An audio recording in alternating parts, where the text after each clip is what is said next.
A good afternoon to every one of us. Thank you so much for joining in. Jogu and Associate Advocates is the home to be for all your legal needs.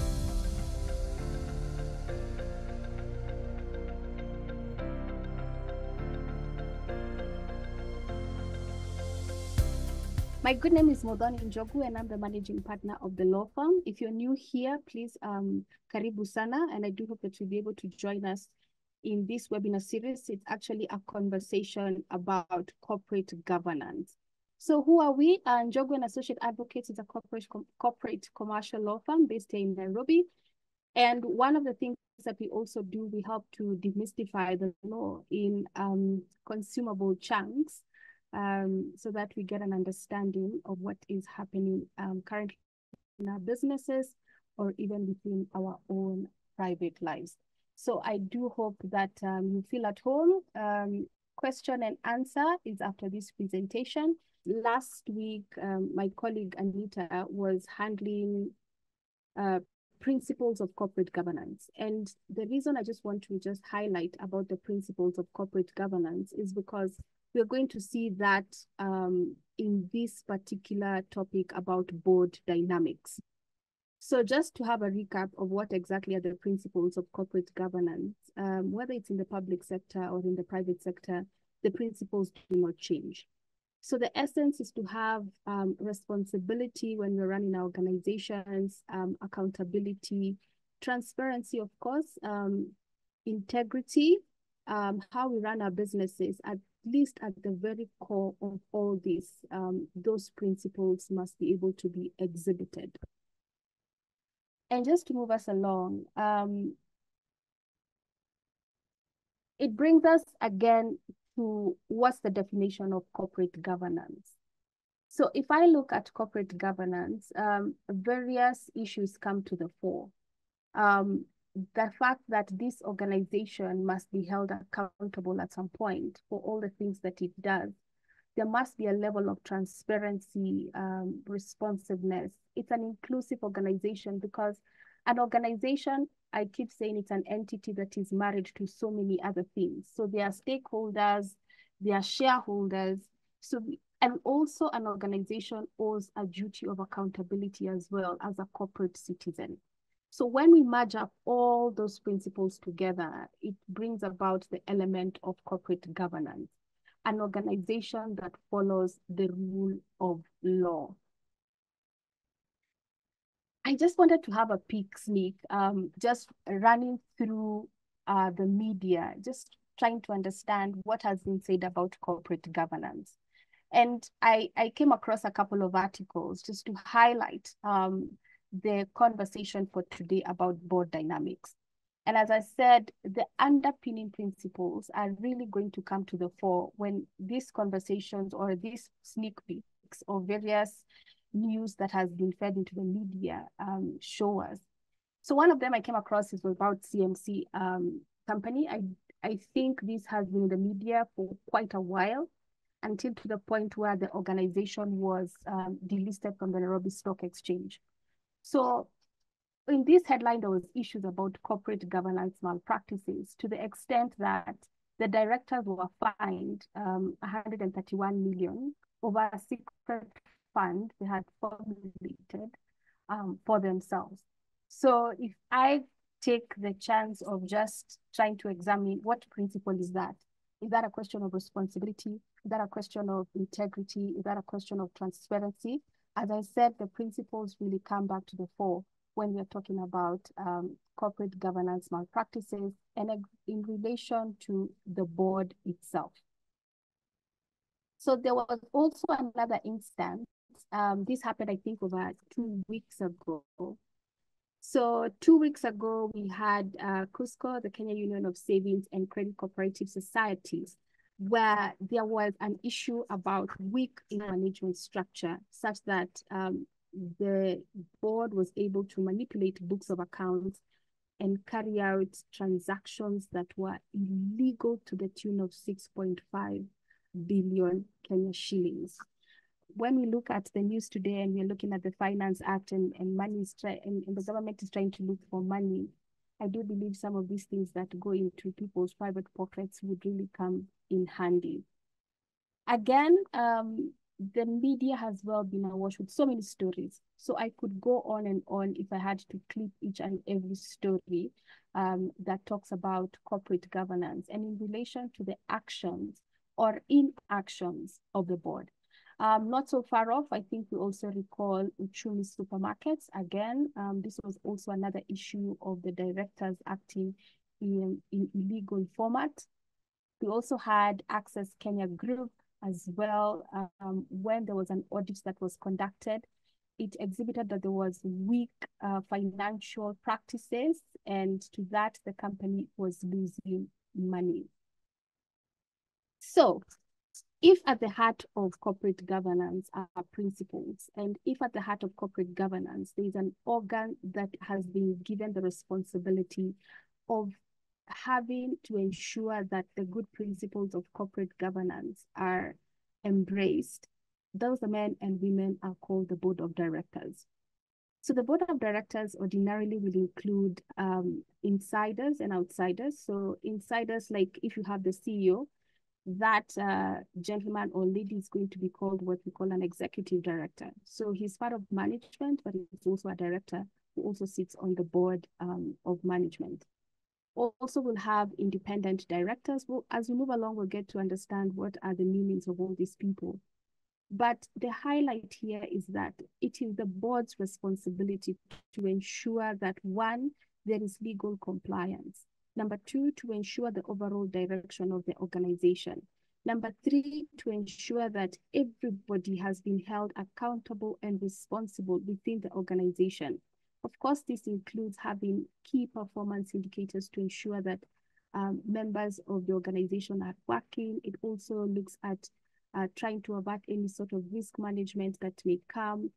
From a legal compliance perspective, it also looks at being accountable to a regulator in the cases of especially companies that are listed with the NSE or unlisted, but are under the regulatory arm of Capital Markets Authority.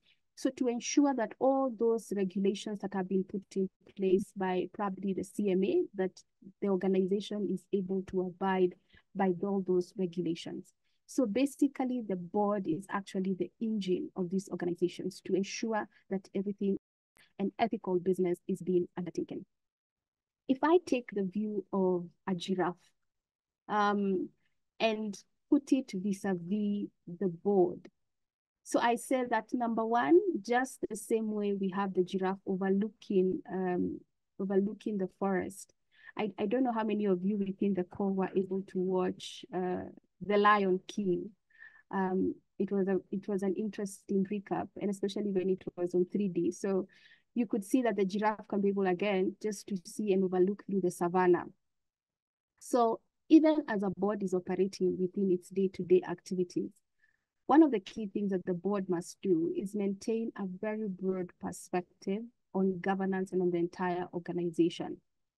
And this broad perspective, I do say, is just like your normal delegation. Even if it delegates this to the management, it must ensure that it doesn't abdicate on its roles.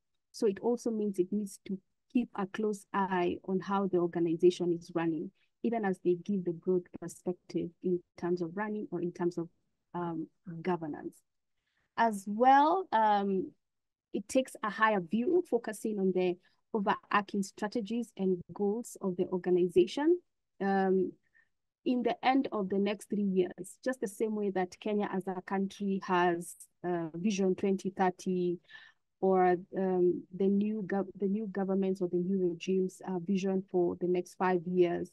I think before this regime, we had the 4 key things that I think the previous regime was trying to look at. All these things, the SDGs now we have the Sustainable Development Goals. So focus on all the overarching strategies and goals. The same way, even as a country, we're trying to look at that bigger picture. What are the strategies? What are the goals? One of the things that I keep hearing as a country is the formation of a digital superhighway. So even as the organization is ongoing, it's important to understand in the next 3 years, this is exactly what is going to happen.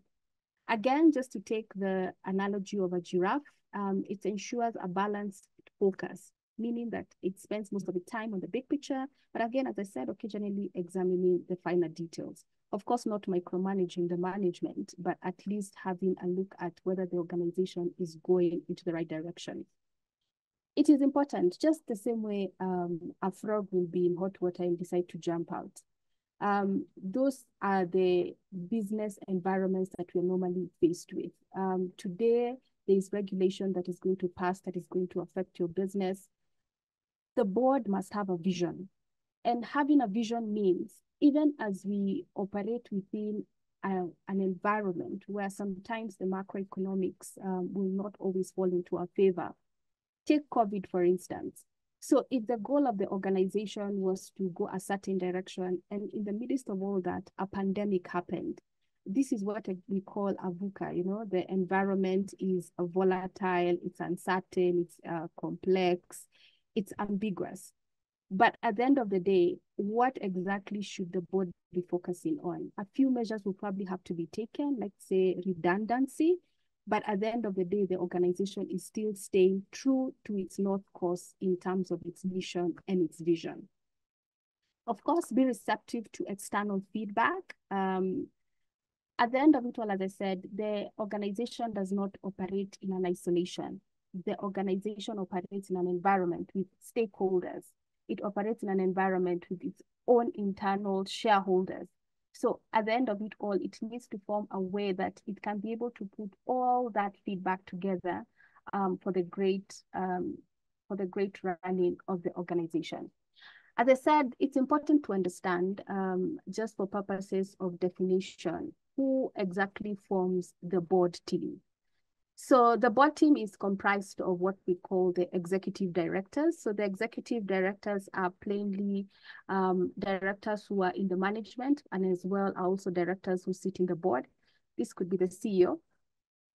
And his main work is normally the liaison person between the board and the organization itself. He is given the power to just run the organization on the day-to-day, but then he becomes a conduit between himself and the board.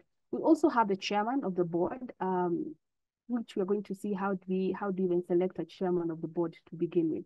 And then we also have non-executive directors. So non-executive directors, they don't run the day-to-day activities of the organization, but they can have shares within the organization. And on the flip side of that is what we call independent directors.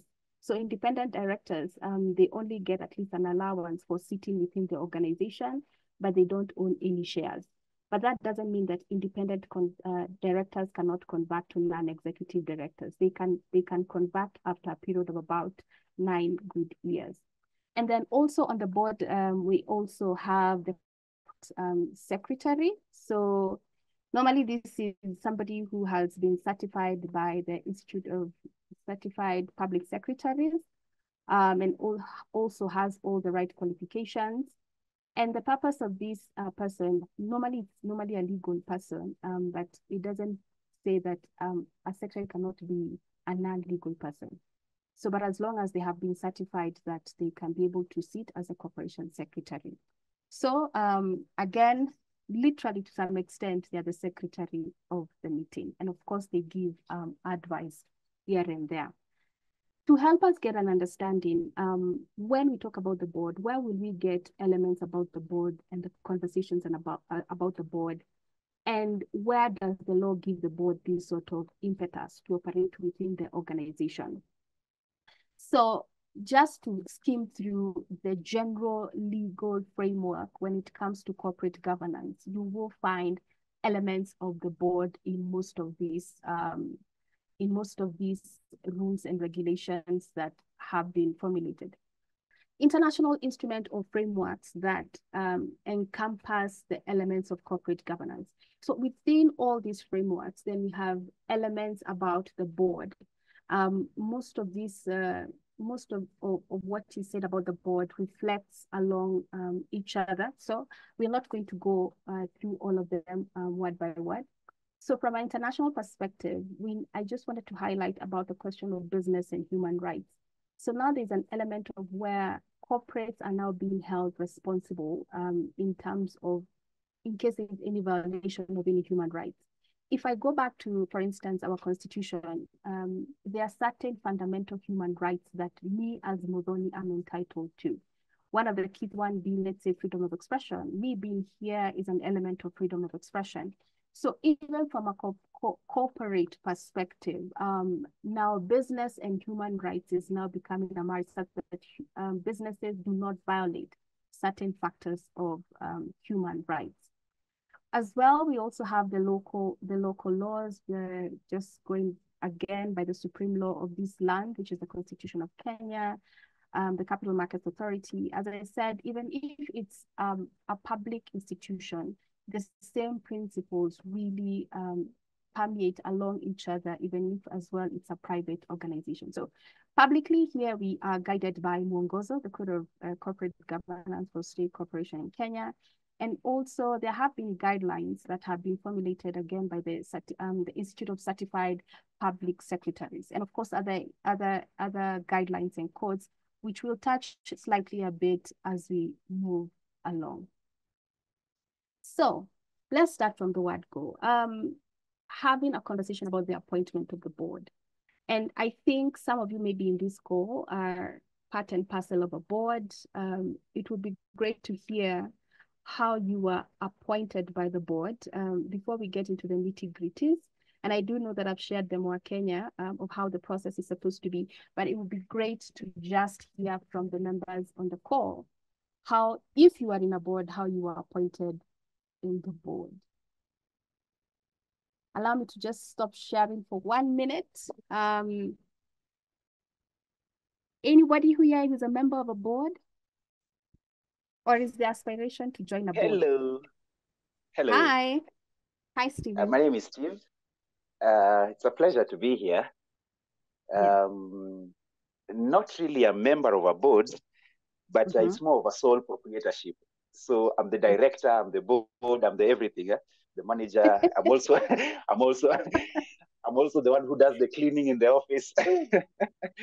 But I'm looking towards scaling up, and I have got a group of partners who currently we are in discussions to come on board. Yeah. And I think that's the reason why I joined this webinar, just to learn more, so that once we are going about setting our constitution and our partnership agreements, I think I'll have drawn a lot of insights from this particular kind of discussions. So I really appreciate. I like the fact that you are a one-man show for starters, and you put actually a caveat and said it's for starters. Thank you so much, Steve. Anyone else before I close that and just get back to the presentation? Yes, Muthoni, I'm also a member of a board, but it's a family business. I would say I'm more of I'm a passive board member because it's my husband who put me there and our boys, but we really don't participate much, except maybe signing a few forms. But now I'm here to learn more, and thank you so much. Karibu sana, Patricia. I think by the end of it all, Patricia, what we will learn, you cannot be a passive member of a board. John Mwangi says, I'm chair of a board, but driving, I can't talk. Wangoi Njogona says, I'm a young advocate interested in matters on corporate governance. Fantastic. It would have been nice to hear from John, but I think it's fine since he's a chair of a board. It would have been nice to hear whether he lords over the board or does he provide direction and guidance. So, yes, please. Yeah, I think that that gentleman just stole my words. So I'm also a one-man show, A to Z. Opening the office, cleaning, closing in the evening, making every decision. So I'm very keen to see how the way ahead looks for me. So I'm here to listen and learn because, of course, there are aspirations to grow. And so I'm very, very keen to learn where I'm headed. Thank you. Thank you so much. So as we proceed to understand from a one-man show, how do you have a board as part and parcel of your organization? When you're starting off, sometimes it's impossible to have allowances for these board members. I highly doubt Patricia gets an allowance, maybe a small stipend from the family business. She'll let us know, I think, on the chat session. But when you're trying to move from, can I say, less structure to more structure, and now having a team of board members, ordinarily, if it's in a formal setup, there's normally a nomination committee for this purpose, most bigger organizations. Now I'm in this one-man show. I'm going to be also my own nomination committee because I'm trying to understand who is the best fit for my organization. For me, as Njogwe and Associates, one board member must be a senior advocate. You must have been senior, you've been through it all, such that if I am 10 years, you're probably also maybe 20 or 30 years, or even 5 years and above, so that at least I can learn from your journey what I need to do in my own organization. So number one, you become your own nomination committee if the organization is not big enough. Ensure that you are able to identify who are the suitable candidates. And here, the real focus is understanding, when I say who is a suitable candidate, what aspects are you also trying to grow within your own organization? Not just signing checks or signing things. What aspects are you trying to grow within your own organization that you think, if I sit there as a lawyer, this is what I'm going to bring on the table for your board? So if you put a lawyer there, you are probably trying to have the element of legal compliance in check. That if my organization does X, Y, Z, and especially now when all the changes keep coming from the finance bill and all manner of things, you're trying to understand, how does Muthoni bring value to my table from a legal compliance? And it could look like so many other things. Some board members are what we call, your organization is trying to elevate into the next level. So you know that having this person as your board member, they're able to open a couple of doors for you, probably in some new markets, for instance. So those are the things you'll be trying to understand, the suitability of whoever you're going to bring on the board. That's why I said, have as much diversity and skills from somebody that when they come to your board, it's a question of value that they are bringing. As well, the composition and size. If I don't know what's happening. If you're a small organization, preferably the preference is about 5 members. 5 members that should be part of your board. The board can be bigger. It can be 9 members, or it is always going to be an unequal or an even number, so that decisions are made. They're not unanimous, but decisions are made in a way that somebody cuts off the tie. So it can also be 3 members. If you can't get to 5 members, it can also be 3 members. As you said, as you're on the growth trajectory of your organization, also your organization grows not only just from yourself, but also from a board level perspective.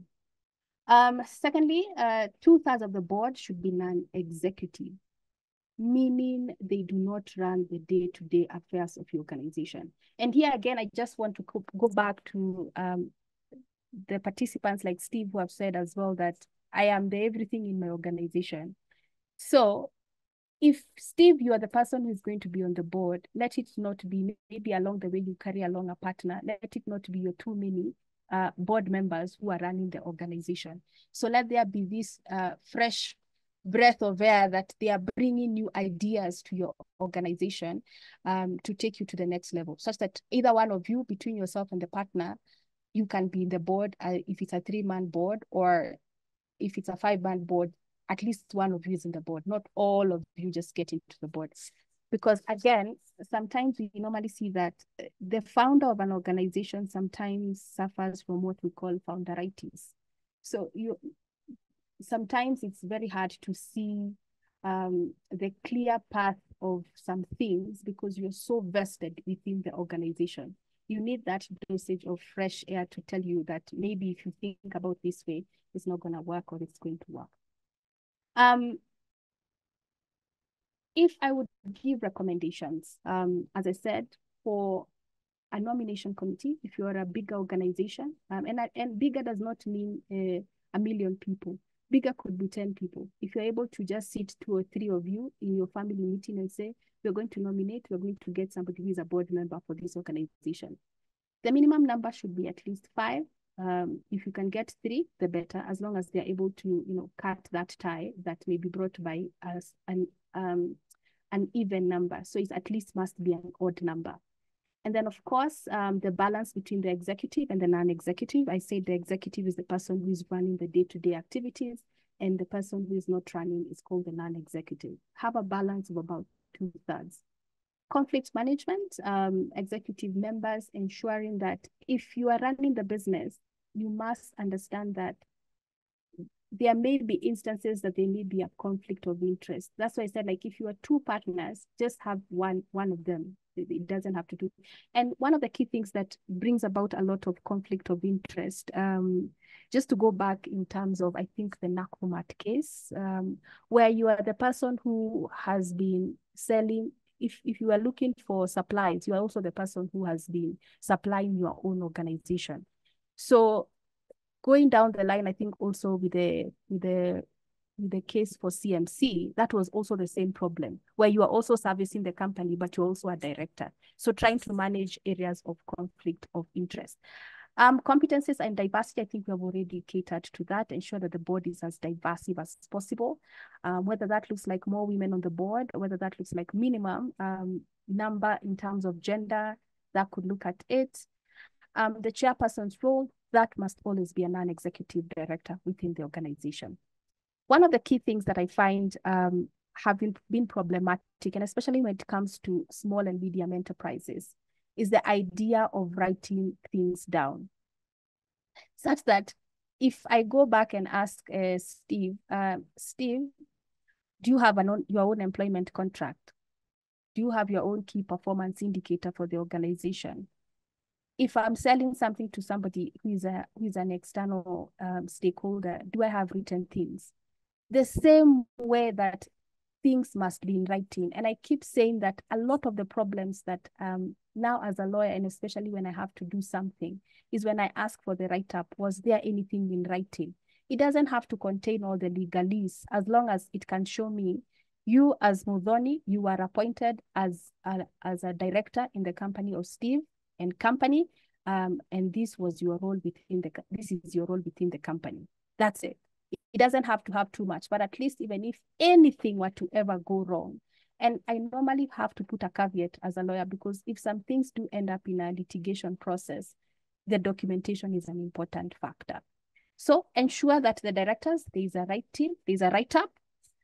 Again, Patricia will tell us whether she has been appointed with any write-up or not, or it was in a family meeting that the minutes were carried and she was told she's going to be part of that.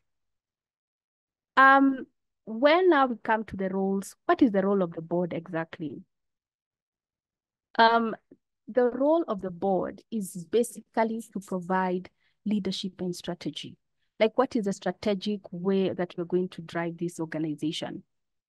Recommended practices for the board is ensuring that even as you sit in that board, you have the DNA of the organization in terms of its mission and its vision.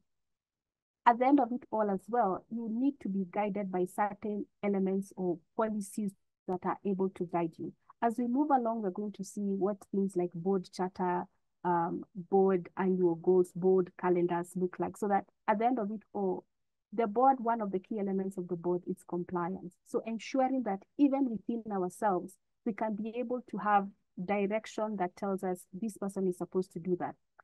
If I go back to the Cusco issue, I go back to I think the CMC issue, you realize that what the key areas of weaknesses was in terms of structure, internal structure within the organization.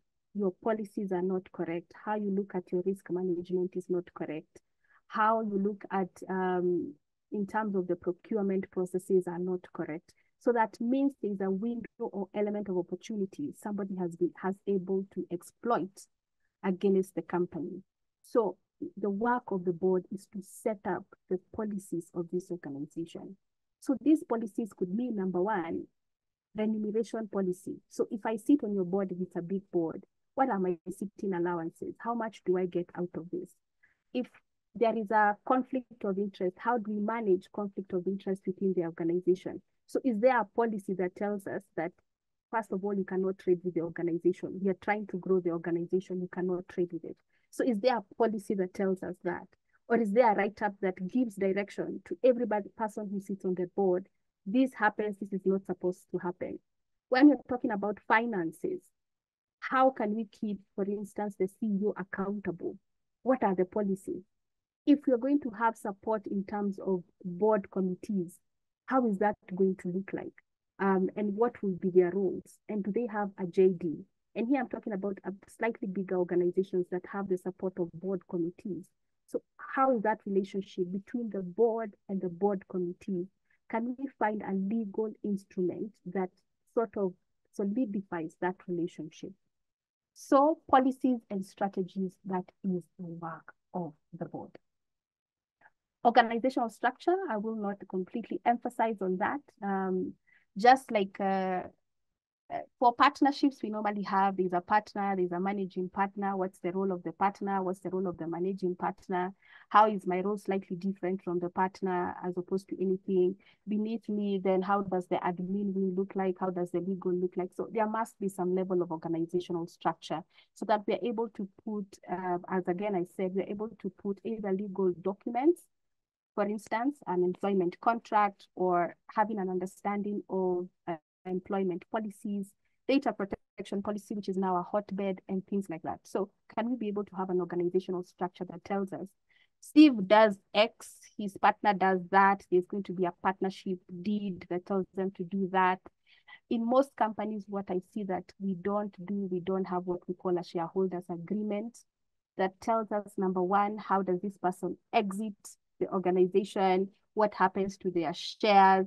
What can they not do? Who can they not sell their shares to? So we miss those elements or documents that are able to marry those siloed boxes within the organization. So it's very important to have a structure, and this structure is guided by some document that shows that relationship. So again, the board is, one of the roles again is performance monitoring. It's something that some boards do that is a mistake. So when we talk about performance monitoring, the person, again, who we say that comes to report to the board is normally the CEO. So him as an executive director comes back to the board and reports, this is how the numbers are looking like. Q1 looks like this. I think recently we had, is it Equity or Safaricom that had its financials? So if they were measuring quarter by quarter, then you are measuring the CEO's performance. It's as if it's the performance of the company.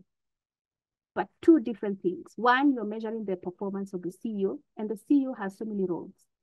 If I take, again, just to give an example of especially one-man shows, he's the guy who has to do the cleaning. He's the guy who has to do the business development. It's no different from even bigger organizations because the CEO is looking at one, employees of the organization. So he's looking at who has stayed, probably who has not stayed. He still has that element of administration as well. He also still has to do, give an account of the finances of the organization. Are we making money? Are we not making money? So he has so many roles. So when we talk about the board doing a performance monitoring, separate the two. The CEO's performance and the company's performance. The company's performance is telling us that in Q1, now we're about to end Q2, that in Q1, it is in accordance with our broad strategies and goals that we are supposed to have a growth element. So in Q1, we have moved. In Q2, we have even moved to a certain higher percentage, etc. Again, the board is also responsible for the corporate image of the organization. So I was watching something very interesting, and that's the reason I said deepfake video in my presentation. Now with the advent of the fourth industrial revolution technology, and these are taking the format of generative artificial intelligence.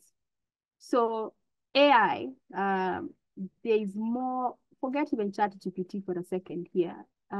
We have the elements of deepfake, such that there can be a whole Modoni who is speaking like this to you, but it's just a generated artificial intelligence element. So the CEO of this particular company came and told everyone within the organization, called a meeting, called a special general meeting for the stakeholders and for the shareholders of the organization and the internal stakeholders, and said, the company is not doing so well. The numbers have really dipped, etc. And when this was shared, of course, the shares, because this company was a listed company, the shares just plummeted. Only to find out later that that image of the CEO was actually a deepfake video. So in short, at the end of it all, I don't know whether we shall be affected by this technology in that way. It is the responsibility of the board as a whole, even the CEO who sits in the board as an executive director, to ensure that the corporate image of the organization does not fall. When we see a director probably who has brought in their personal issues, have been fronted all over the media and all manner of stuff, it has a dent as well on the image of the organization. Towards closing up this session, management and appointments, of course, that is the work of the board, and especially the CEO, the top management is the work of the board to appoint them, not the sweeper down there. That is part and parcel of the HR function.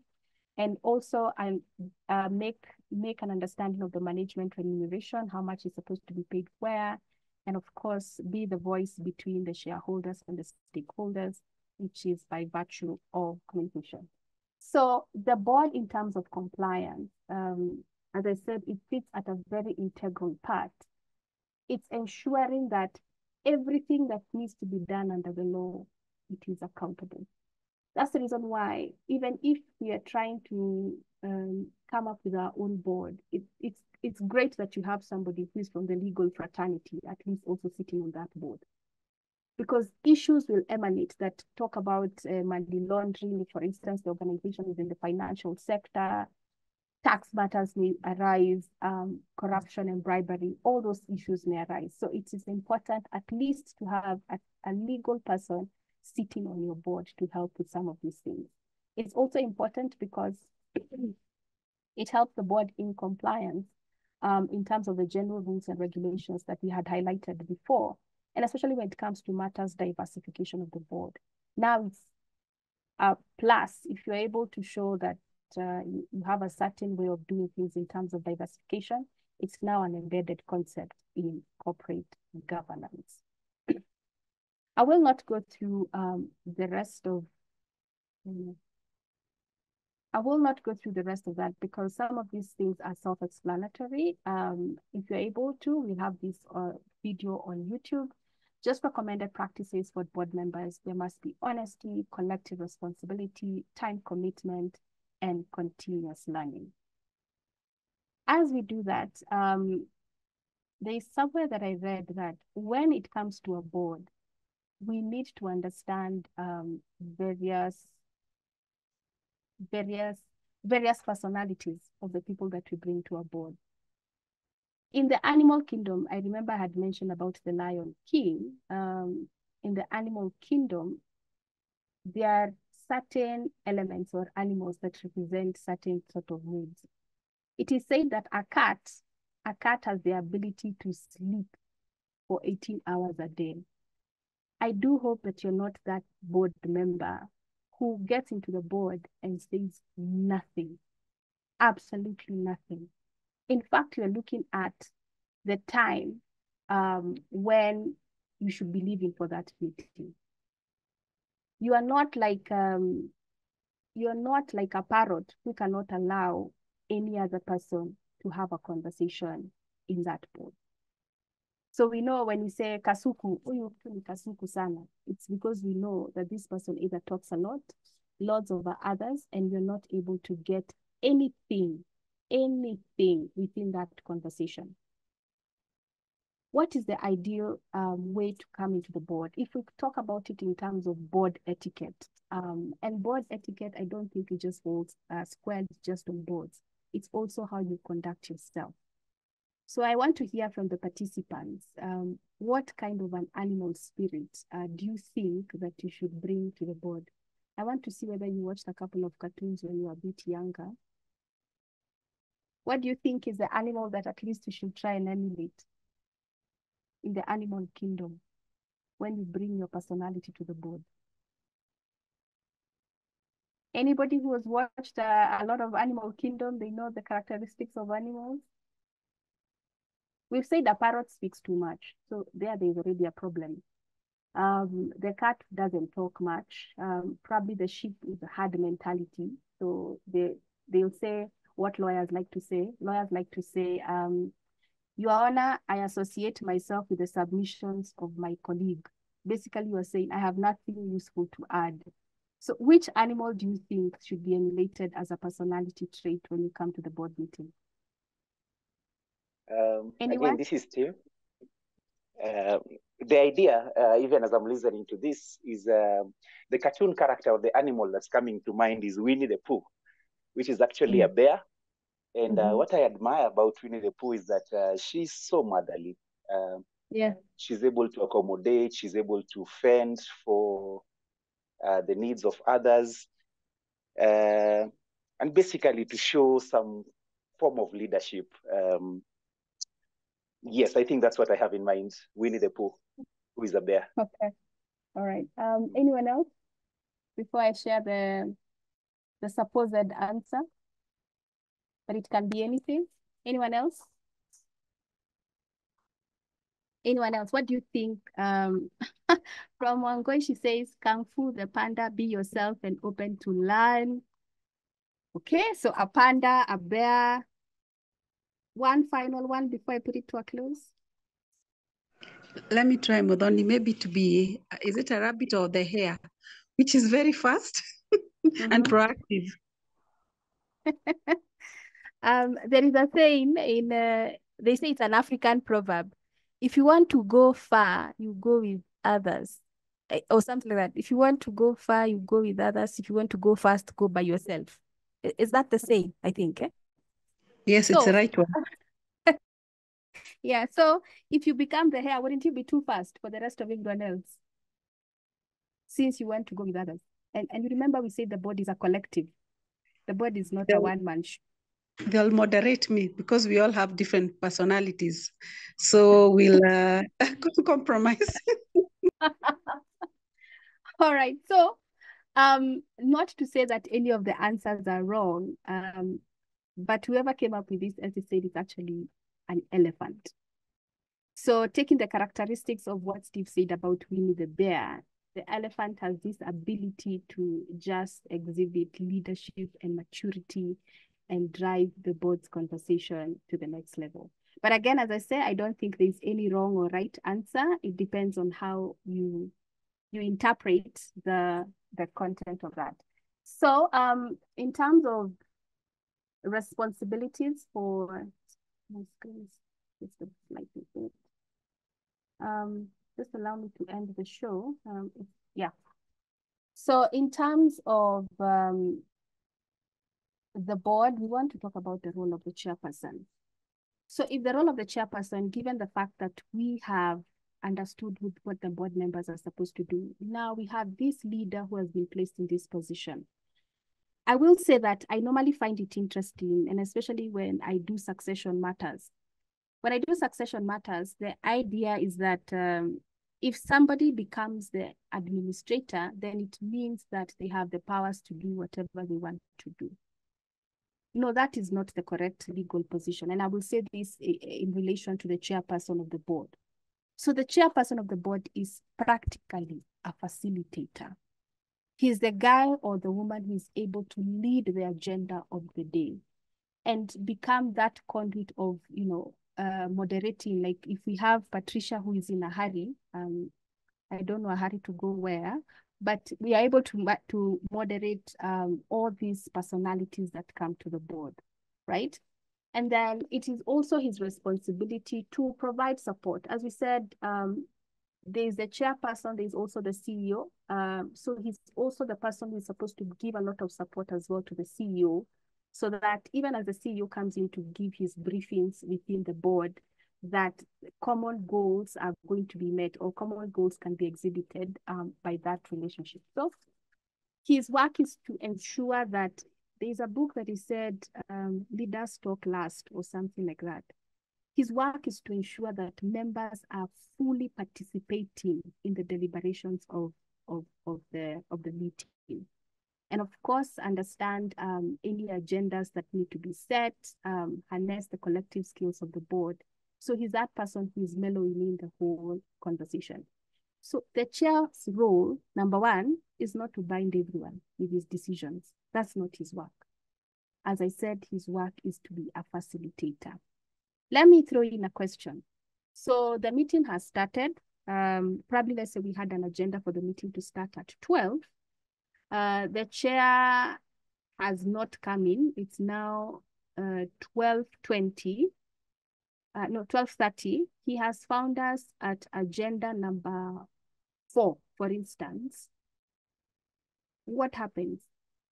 Do we give him back his role as the chair, or how does the meeting proceed?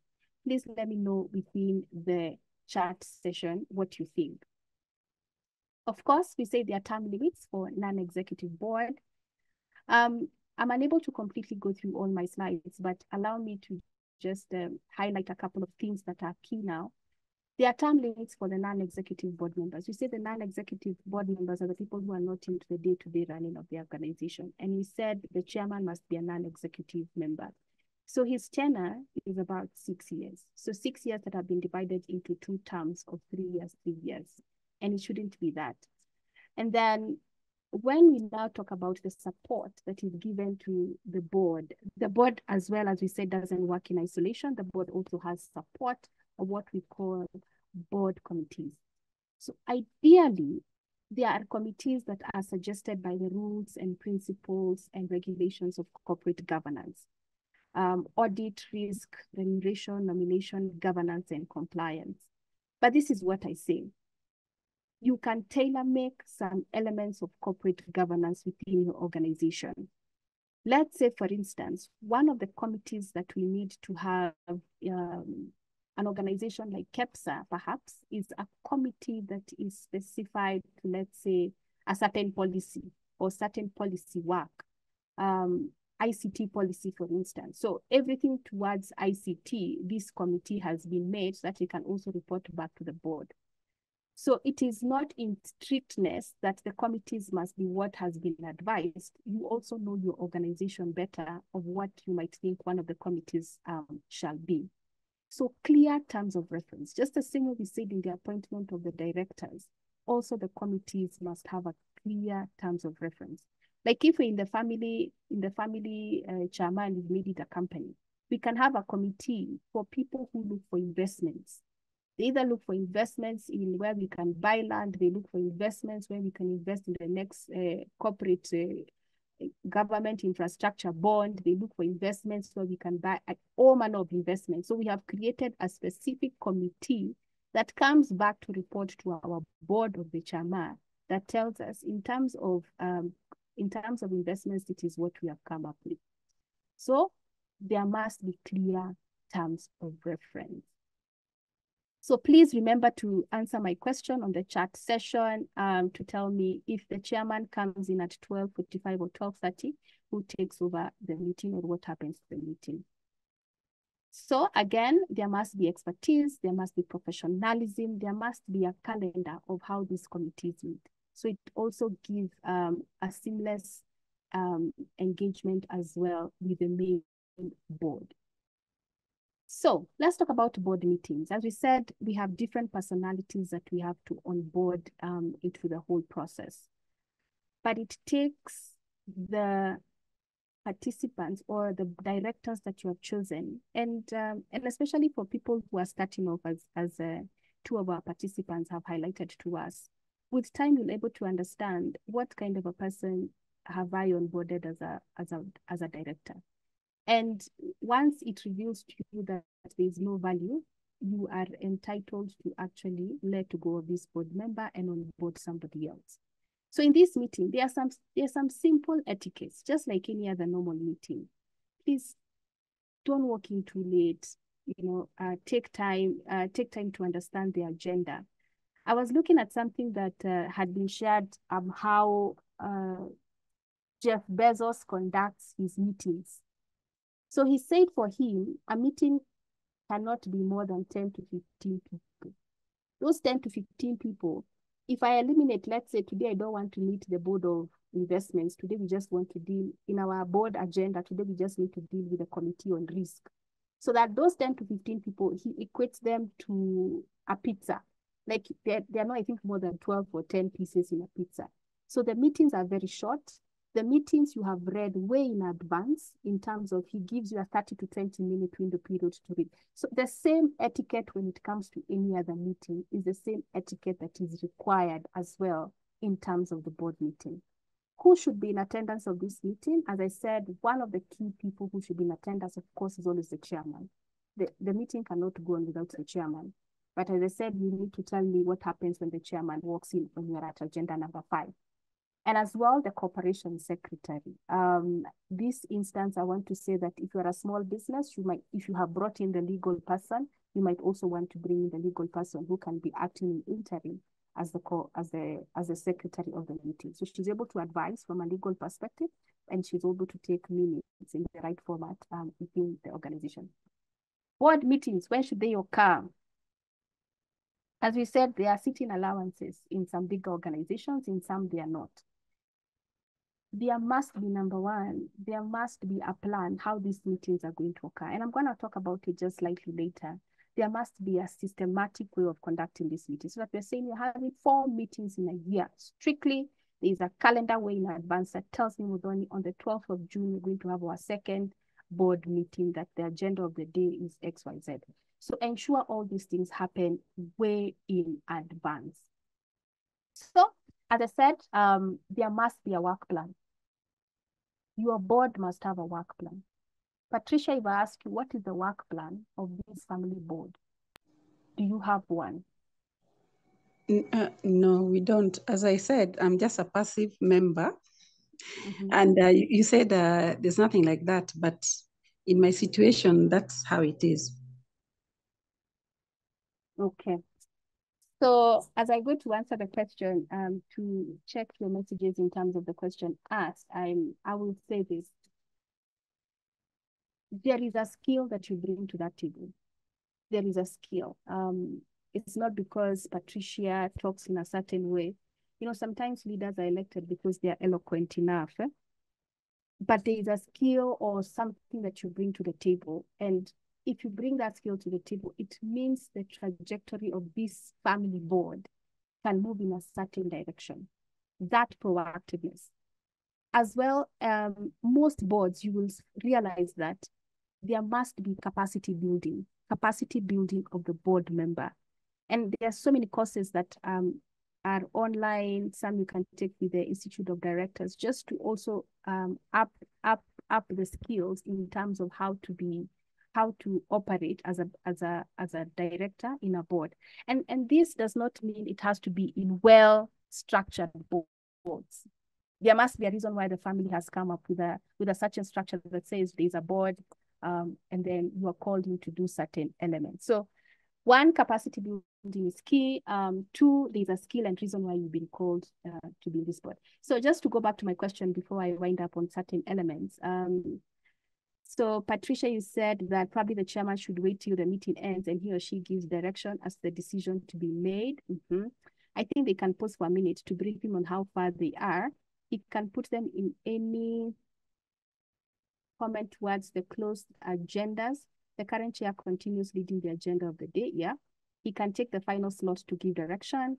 In absence of the chair, vice chair takes control. When the chair checks in, he or she takes up the role from the vice. Is that theoretically okay? Well, every single board, I work with a couple of associations and who also have a board. There is a clear rule in the constitution that says if the chairman is late, again, this depends on any organization. If the chairman is late, we shall appoint an interim chair within that meeting. So once we appoint an interim chair, whether the real chair comes back, we shall recognize him at the very end of the meeting, because then it interrupts the flow of the agenda of how things are supposed to run. Which I said, some of these things are normal meeting etiquettes, so that you can have a seamless way of conducting business. So in that regard, I do agree with Stanley Minor that, yeah, they can pose, maybe give him a brief on where they are, and then he can chime in towards the close of the agendas, but the current chair continues leading the meeting. The essence, as we said, the purpose of the chair is to be a facilitator. That is his work. His work is to facilitate. So there's nothing that he can run and say, I'm in charge or I'm in authority. No, his work is just to facilitate agendas to go through and for members to pass on resolutions. So for other purposes of consideration that you may want to think about when it comes to the board, there must be a board work plan. Ensure that there's a plan. That's why we're saying, even as a country, we have plans that tells us where we want to go for the next 3 years. Jogo and Associates Advocates has a plan. What is our main goal for the coming 3 years to come? That we are being directed into that purpose for us to fulfill what we have planned about.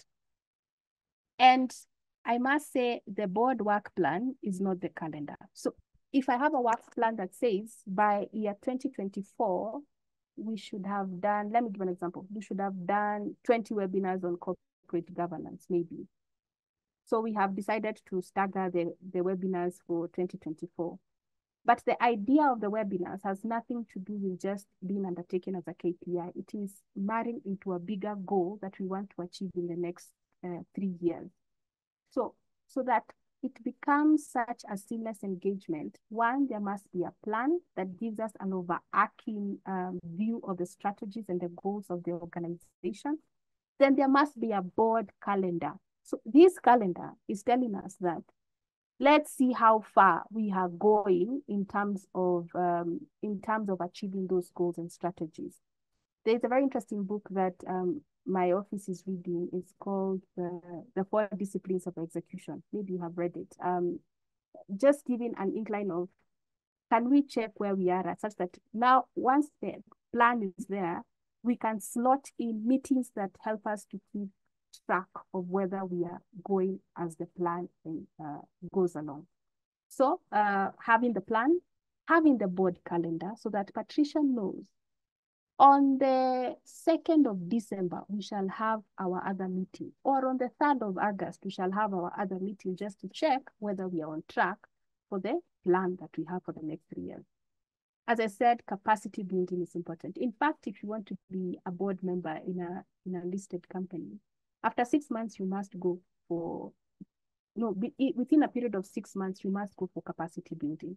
And I put this as an advice because when I was going through the regulation, there's a regulation by the Institute of Certified Public Secretaries.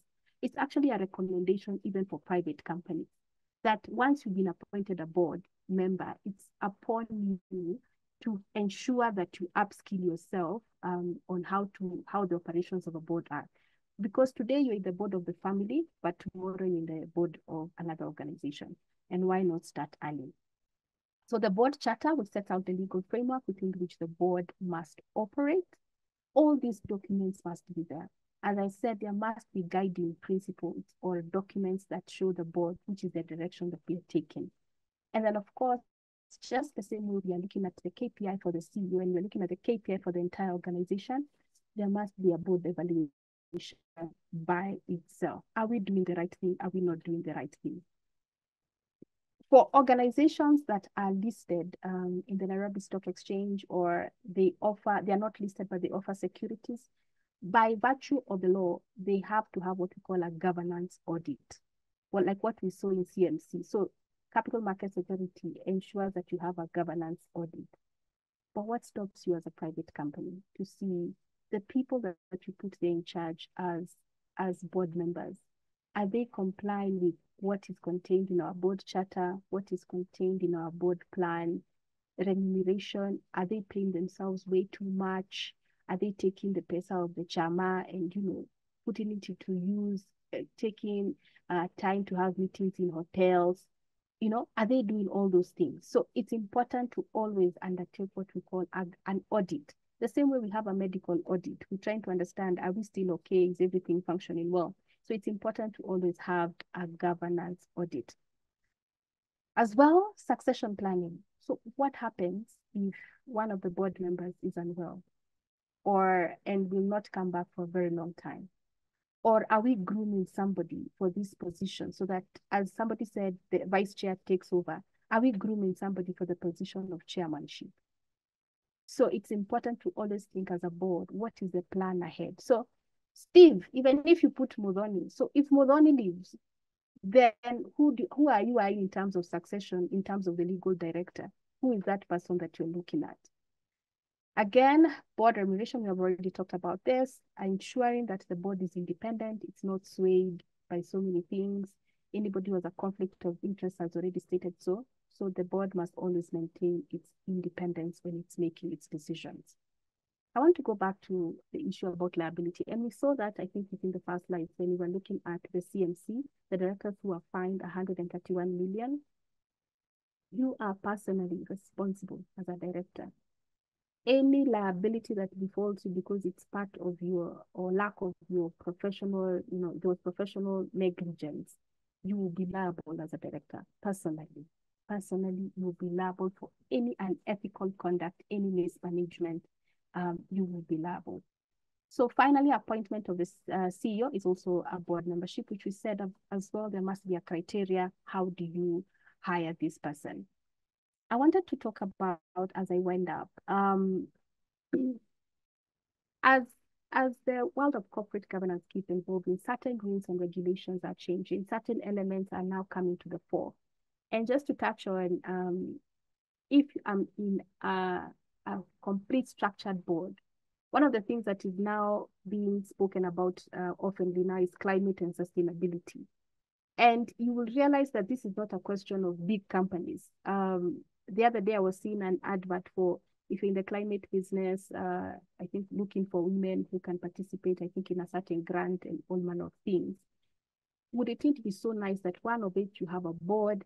Number two, you can be able to say that we have complied with the International Sustainability Standards Board. We just talk about climate and sustainability and questions of governance. You are showing us there's a structure that from the CEO of our company, then we have the admin, which carries the HR. Then we also have this other side, who probably carries the main core of the work. And then also we have governance structures. So in fact, it's making your organization investor ready. There is nothing that makes investors as happy as to see a governance structure from your own organization. Just the same way banks, when they are doing their own due diligence, they will look how much money is your account, how much money is running through your account and all. So there are certain checks and balances they're looking for. So if you're able to have a governance structure, as simple as it can be, it's important, and you're able to have some of these things in writing. So there's also there's also, I think I missed on something there. There's also now the advent of, as well I said, of these technologies about AI, understanding what are the practices, and can they also help you to be governance ready? But you must also be aware of the risk factors that come along with it. When we get into the world of artificial intelligence, one of the key issues that we really need to think about is, what are the cybersecurity risks? What if it collects the data of our customers? Where does that data go to? So now it starts opening up a realm of data protection. Are you ensuring that the data it collects? But at one point, it's also making corporate governance very, very, very efficient, because decisions can be made faster. And some of these mundane tasks, I do believe at some point, maybe the work of lawyers will be taken up by artificial intelligence. Some of these mundane tasks can be taken up by the Gen AI or generative AI. So in conclusion, ladies and gentlemen, whether you're a small company, whether you're a big company, it starts with small structures. A structure of governance that says, one, if I'm getting a board, I think like Steve was telling us, I am now looking to get into partnerships. So I need a couple of things. One, I need a partnership deed, so that it tells us what's my relationship between my partner, who's supposed to do what if the partnership comes to an end, who gets to have what if we have brought in a client together, who gets to keep a share of what, or that relationship being secured by a certain document, which is the partnership deed. As well, it also gives you structure in terms of what is each and every person's role within the organization. Once we have the board in place, you have identified the board through probably your own nomination committee, or you've even asked a couple of friends, just sit with me. I'm trying to evaluate a certain couple of CVs for certain people who would want them to join my board. So understanding what they are bringing to the table, having that third eye that looks for you, What are the key things that you probably have missed out, even if you thought you needed this, and things like that. So whether you're a big organization or you're a small organization, you can't run away from corporate governance. And I keep saying, start when you're smaller. It's very hard sometimes to, when the business has grown too much, putting all those manner of structures is actually very, very, very difficult. And this is where you really need to call an expert to do all that work for you. So having small structures as you grow within the organization is important. Having a board is key because of the diverse skill sets that it brings to the table. And of course, it gives you a new fresh in terms of your a new fresh of thought in terms of your thinking. So ladies and gentlemen, and with that, I want to put this to a close. It's now 3:51 p.m. This webinar was supposed to end at 3:30. I do invite the floor for any questions that you may have.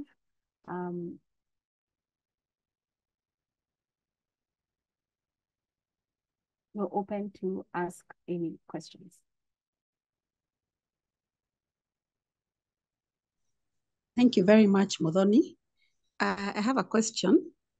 Being a board member of a family business, which is not really big, all you've said is good, but it sounds so, what shall I say? It sounds very, is it technical? I don't know how to put it because it's just like it has not grown. It's a small family business. And me being passive is that I don't really participate. We don't like have meetings as such, but I'm a beneficiary. When I say I'm a passive a board member, I'm a beneficiary because my spouse is a hotelier. So my benefits are, well, you know, we go for holidays in some of the establishments that he's managing. So you've talked about having a board is key. And I mean a structure, governance structure. So in such a situation, maybe you can guide me further. I hear you going back to the idea that it's small. It is small, it is small, it is small. And I think I want to demystify the technicality. When we talk about having a board and having an organization being run by a board, let's first start with corporate governance. Let's start with it. At the end of the day, it's still a business. Whether a family business, whether a private business, whether, I don't know, business, I don't know. At the end of it all, it's a business. So it's a family business that has, let me call them quote unquote directors that are in this organization. If I take not only just the chunk of a board, but I bring in the chunk of corporate governance, what does the structure look like? What does it look like? Such that my husband is the chair or the CEO of our organization. Me as Patricia, I am a member stroke director of this organization. So that I want you to get the terminologies. They may look big, but if I come to the ground, you are actually running it in a certain kind of way and format. So Patricia probably is the co-director or I don't know what. And maybe there's somebody else who's also sitting on your board because you said it's a family. I don't know, it's 2 or 3 people, 4 people. So already you are in a process where you are all engaging and making decisions about this organization. So let's start. Number 1, corporate governance. If I was to have a governance structure, how does that look like moving forward? Because I do believe that you'd want the business to grow bigger. And I keep saying, if you'd want the business to grow bigger, sometimes the bigness can be about being acquired by somebody else. It can actually mean that your business is acquired by somebody else. So if an investor, for instance, today would come and ask me, they normally send you a list of legal requirements. Do you have meetings? They normally ask you, do you have meetings? And you say, oh, we don't have meetings. But nothing stops you from having meetings, Patricia. Nothing stops you from saying, okay, this month or this quarter, we did this. Most board meetings are normally in a quarter. So once in 3 months. This month, this is the direction of XYZ, XYZ. Okay. Then they normally ask you, do you have a governing document that says that in the event, or maybe a succession, in the event that the CEO is not there, the co-director, who happens to be Patricia, will be there. A simple formatted document that just looks at the key elements of governance. even before I get to the board, governance. How is this organization governed? Let me give an example of the law firm, for instance. So I will be the managing partner. We have our partner who also works with me. But then my role and his role are strictly on two different things, such that when we have our external, we have a board that helps us to think through on some of the issues that we're trying to proceed through, then we just have a simple way of going about it. But within ourselves, even internally, we have a structure, which number one, as Steve said, we'll have a partnership deed. So what does that look like? Or an agreement that just tells us, well, who's supposed to do what, where.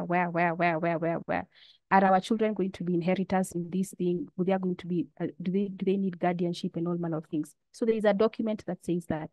Then now we say, okay, now that we have structured ourselves internally, we need now a board that helps us do one of things. So us as co-directors, we sit on that board.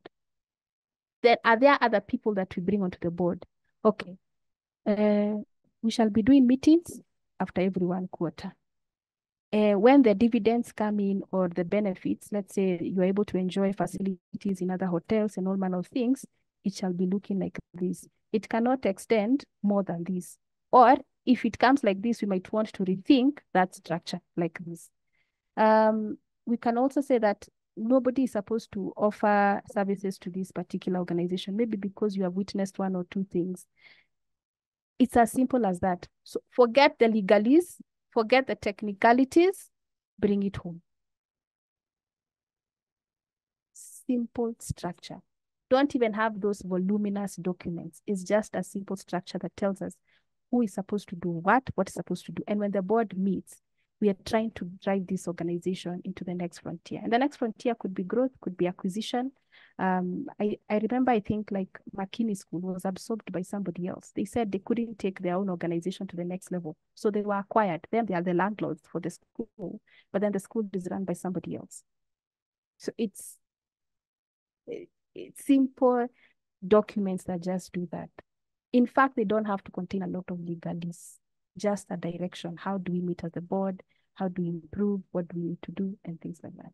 And then now coming down to your own governance structure within the organization. Does that help? Yes, it helps very much. Thank you. Welcome. I'm seeing a question by Lydia. Before I get to Lydia. So Steven says, thank you for such an elaborate presentation and discussion. It has been so informative. Shukran. Your company is Prime Care. We train public in first aid and medicals advanced. Wow, thank you so much, Steve. We'll definitely be looking that up.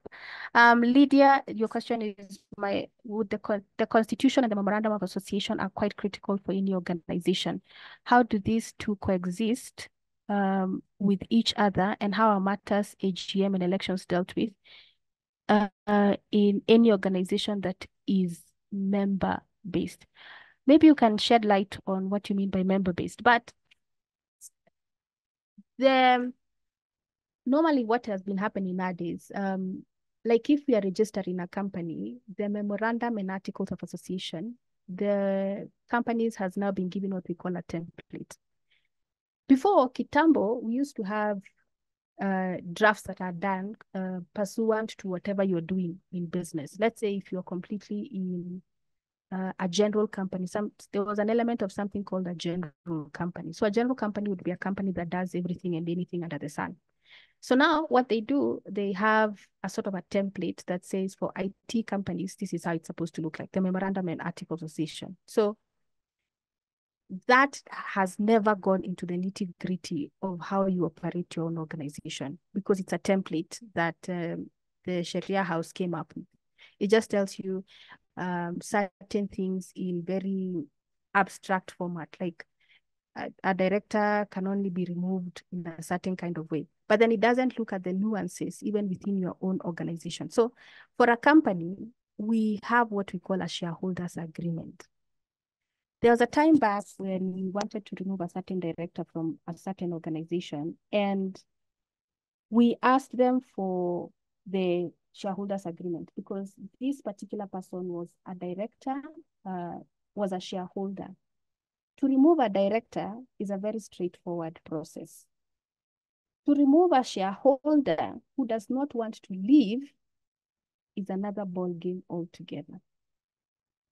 The act is very clear how to remove a director. It is very clear. You put in these forms, you do this, you do that. This is how you remove the director. Now come to remove the shareholder. There you must think about how their shares are going to reflect, at what point they transfer, or if they don't transfer, at what point would they automatically, for instance, forfeit back to the company, maybe because certain things have not been met by the shareholder. For instance, if we have put as one of the requirements that for you to be in this company, you must be attending 5 meetings, either within a quarter or 2 quarters, for instance. So if we have put that as part of our shareholders agreement, it makes our work easier in the future where we don't know what might happen. Now, if I go back and stay with the Memorandum and Article of Association, which is a template, I can be very sure I will not find that clause in the Memorandum and Articles. So why we'd come back to drafting what we call, you're calling it a constitution. It's the same concept. A shareholders agreement in a company is the same concept. It's because there are certain nuances we really want to have them in writing because we don't know in the near future what will happen. So for instance, in that particular case, the last option was going to court. We go to court so that this shareholder can be removed because they have refused to transfer their shares. They have refused to leave the company. They have refused to do all that. But you see, it was operating in a vacuum. There were no strict rules that provided how they're supposed to. If they don't come, maybe they'll be forfeited. At some point, she actually gave a resignation, which was not effected, and all manner of things. So it's how they work hand in hand is that even if the Memorandum and Articles gives the bare minimum, now your constitution gets to the meat of everything. How you operate within that organization, it gets to the meat of everything. And that's the point where we as lawyers, we sit with you, the client, to understand your complete business so that I can see from a 360 degree, these are the problems that I can foresee them coming through if we do not touch them or if we do not cater to them in the constitution, stroke the shareholders agreement. How do they coexist? I think I've already answered that. And how are matters, AGM and elections dealt with in any organization that is member-based? I think that's the part of the question that I'm not understanding when you mean member-based. Are we talking about a company, an association, a CBO? Maybe you can give further guidance on that so that I can talk about the AGMs because every regime has its own way of conducting AGMs. An association is you must have one within the year. A company is as well, it's supposedly supposed to be a company, yes. So you're supposed to call for the annual general meeting within a financial year. So a financial year is January to December. You're supposed to call for one. So the constitution can resemble the memorandum so that you don't have a clash between the two. Unless, as I said, there is something so materially different that maybe if companies were conducting it in February, you are saying let's conduct it, I don't know, something in December, something like that. So normally it's a reflection of each other in some certain elements like AGMs, at least you must have it in a year. It doesn't tell you at what time of the year you're supposed to do that. I see like a lot of circles, they hold their AGMs, I think around March or April. So you see in your own constitution, you can decide actually even a timeline, how that looks like. But the memorandum and article says only once a year. It doesn't tell you, it doesn't give you a guideline, it doesn't give you anything, nothing. So that's how they work. So you must look at the two documents so that they don't become in conflict with one another.